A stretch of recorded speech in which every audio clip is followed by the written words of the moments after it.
I wanted to show you how I got stuck headphone connector out of this soundbar. This is an LG soundbar.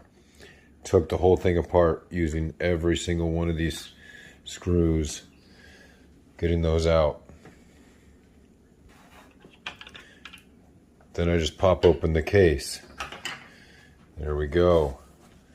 Plastic tool, credit card, or a butter knife helps with that.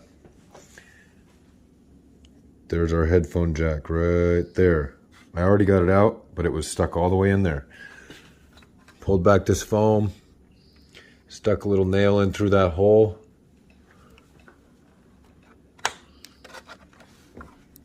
And just popped it right out.